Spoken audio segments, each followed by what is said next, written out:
काला जादू।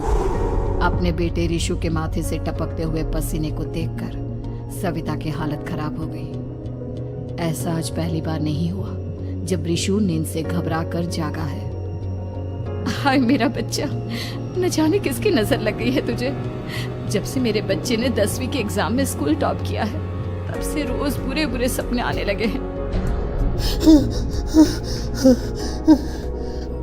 हाँ माँ, मैंने आज फिर से एक काले साए को देखा। वो यहीं मेरी आंखों के सामने खड़ा था। माँ मुझे बचा लो माँ। वो मुझसे कह रहा था कि मुझसे बदला लेगा। माँ कहीं ये प्रशांत। चुप कर, कैसी बात कर रहा है? दोबारा उसका नाम मत लेना। तुझे पता है ना, उस प्रशांत ने आत्महत्या कर ली, तो बार बार उसका नाम मत लिया कर। मम्मी, क्या सच में प्रशांत ने आत्महत्या की थी? चुप कर, बहुत सवाल पूछता है आजकल। और फिर रात के वक्त सविता के पूरे घर में एक अजीब सा काला धुआं छाने लगा। गहरी नींद में सोई सविता की जैसे ही आंख खुली उसका दम घुटने लगा। वो दौड़कर ऋषु के रूम की तरफ गई जहां उसके दरवाजे पर घूमती एक काली परछाई देख वो बुरी तरह से घबरा गई। कौन है वहाँ? कौन है? सामने आओ। ये मैं हूँ, तुम्हारी काली करतूत।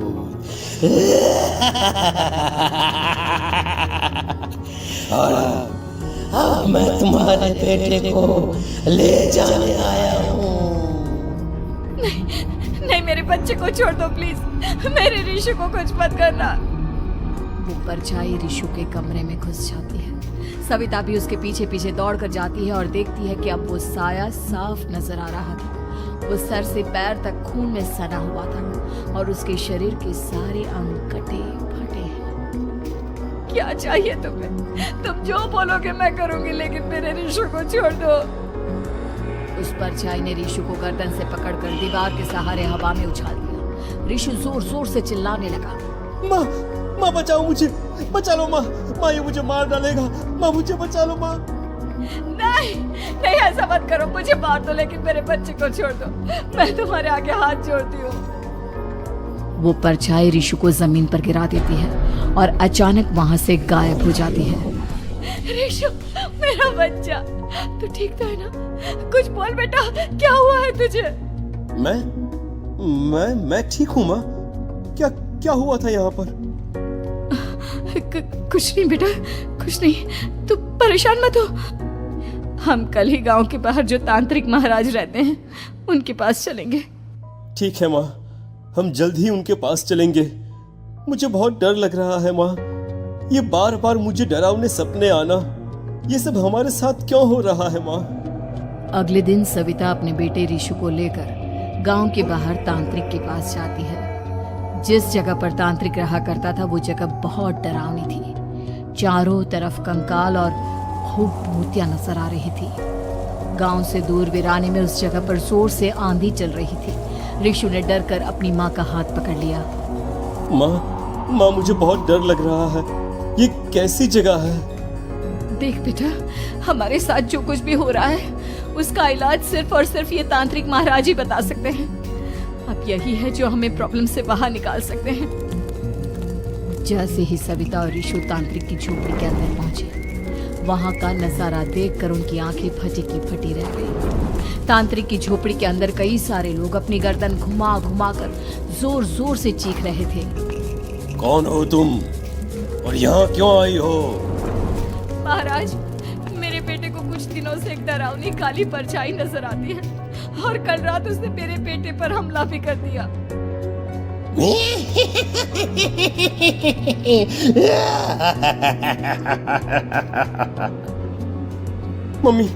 मम्मी हमें यहाँ से चलना चाहिए। ये जगह मुझे ठीक नहीं लगती। नहीं बेटा, ऐसा नहीं कहते। रुक जाओ, 2 मिनट के लिए रुक जाओ। क्या कहा? काली परछाई? तुम्हारे बेटे पर किसी काली परछाई ने हमला किया? हाँ महाराज, वो कह रही थी कि वो मेरे बेटे को कुछ कर देगी। कोई उपाय बताइए महाराज, मेरे बेटे के साथ कुछ गलत नहीं होना चाहिए। तुमने किसी दूसरे के साथ गलत किया है। तो तुम्हारे साथ भी गलत होकर ही रहेगा। तुमने किसी की जान ली है, किसी को मार डाला है तुमने। नहीं महाराज, मैंने ऐसा कुछ नहीं किया। मैंने किसी की जान नहीं ली। मुझे कोई उपाय बताइए। लगता है तुम इतनी आसानी से नहीं मानोगी। मैं तुम्हें अभी उस काली परछाई से मिलवा देता हूँ और वही सारा सच तुम्हारे सामने लेकर आएगा। सविता और ऋषु ने डर के मारे अपनी आंखें बंद कर ली। तभी अचानक तांत्रिक की झोपड़ी में अजीबोगरीब आवाजें गूंजने लगी। सविता और ऋषु बुरी तरह से कांप रहे थे। आंखें खोलो और अपने सामने देखो। क्या यही है वो जिससे तुम कल रात को मिली थी? बताओ मुझे।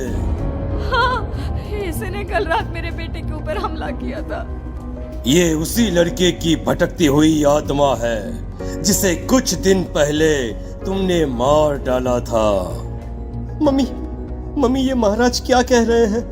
क्या सच में आपने किसी की जान ली है, किसी को मार डाला है? अगर हाँ तो बताइए ना मम्मी, किसको मारा है आपने?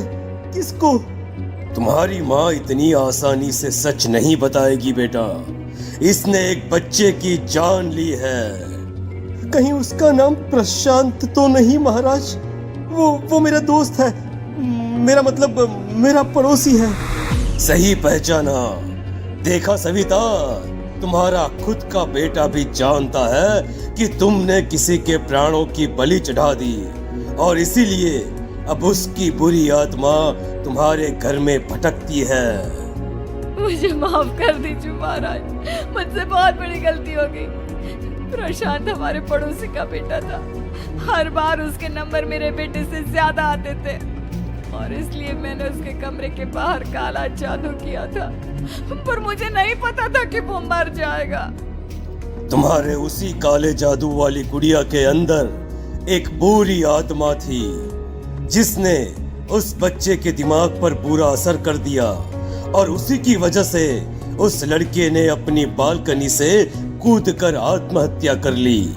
इसकी वजह सिर्फ और सिर्फ तुम हो, तुम। नहीं महाराज, जो कुछ भी हुआ मुझे नहीं पता था कि प्रशांत अपनी जान दे देगा। प्रशांत की आत्मा इस वक्त तुम्हारे सामने खड़ी है, हमसे बात करना चाहती है। बोलो क्या कहना चाहते हो? मैं जीना चाहता था, बड़ा होकर कुछ बनना चाहता था। आपके बेटे से मुझे कोई परेशानी नहीं थी। अरे वो तो मेरा अच्छा दोस्त था। मुझे माफ कर दो बेटा, मुझसे बहुत बड़ी गलती हो गई, मुझे माफ कर दो। माफ करने से मुझे वापस जिंदगी नहीं मिल जाएगी। मेरे माँ बाप आज भी मेरे लिए रोते हैं। आपने मेरे साथ बहुत गलत किया है, बहुत गलत। और तभी अचानक प्रशांत की आत्मा वहां से गायब हो जाती है। सविता जोर जोर से रोने लगती है। सुन लिया तुमने? ये तुम्हारे अपने ही किए हुए पाप हैं जो इस तरह से तुम्हारे सामने आ रहे हैं। माँ, ये आपने अच्छा नहीं किया। सिर्फ 10th बोर्ड के एग्जाम में मैं टॉप कर पाऊं, इसलिए आपने मेरे दोस्त के ऊपर काला जादू कर दिया। नहीं मम्मी, नहीं, अब हम कभी खुश नहीं रह पाएंगे, कभी नहीं। मेरे दोस्त की आत्मा को कभी शांति नहीं मिलेगी मम्मी, कभी नहीं।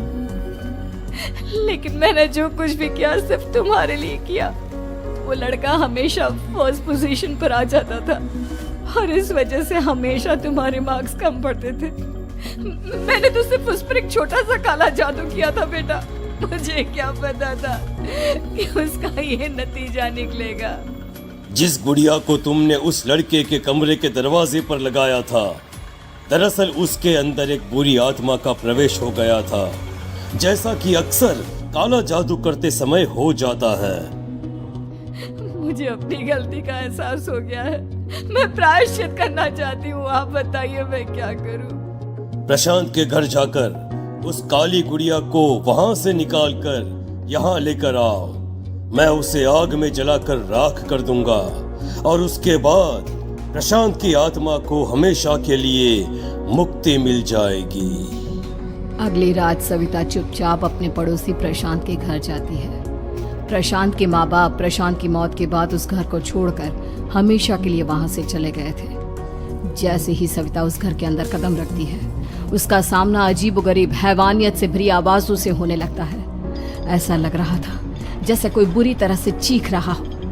सविता जैसे ही प्रशांत के कमरे के बाहर पहुंचती है, वहां पर लटकी हुई गुड़िया के शरीर से खून टपकने लगता है।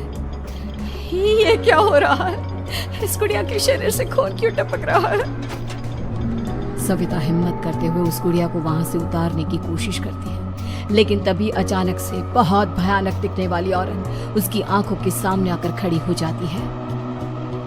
मैं यहाँ से कहीं नहीं जाऊंगी, और अगर तूने मुझे यहाँ से हटाने की कोशिश की तो मार डालूंगी मैं तुझे। नहीं नहीं, मुझे तुम्हें यहाँ से ले जाना ही होगा, नहीं तो मेरा बेटा, उसकी जान को खतरा है। मैं तुम्हें नहीं छोड़ सकती। अगर तुम्हारे अंदर हिम्मत है तो मुझे इस घर से बाहर ले जाकर दिखाओ। और ऐसा कहकर वो औरत सविता के ऊपर हमला कर देती है और उसे हवा में उछाल उछाल कर जमीन पर पटकती है। लेकिन तभी अचानक मौका देखकर सविता अपने हाथ में ली हुई सुई उसके हाथ में चुभो देती है। हाथ में सुई लगते ही वो औरत जमीन पर तड़पने लगती है। ये क्या किया तूने? ये क्या कर दिया? तुझे ऐसा नहीं करना चाहिए था। तांत्रिक ने मुझे कहा था कि तुझसे जीतने का सिर्फ यही एक तरीका है जिससे मैं अपने पापों का प्रायश्चित कर सकती हूँ और अपने बेटे की जान बचा सकती हूँ। और उसके बाद वो डरावनी दिखने वाली औरत एक छोटी सी जादुई गुड़िया में तब्दील हो गई और सविता ने उसे ले जाकर तांत्रिक को दे दिया। तांत्रिक ने जादुई गुड़िया को आग के हवाले कर दिया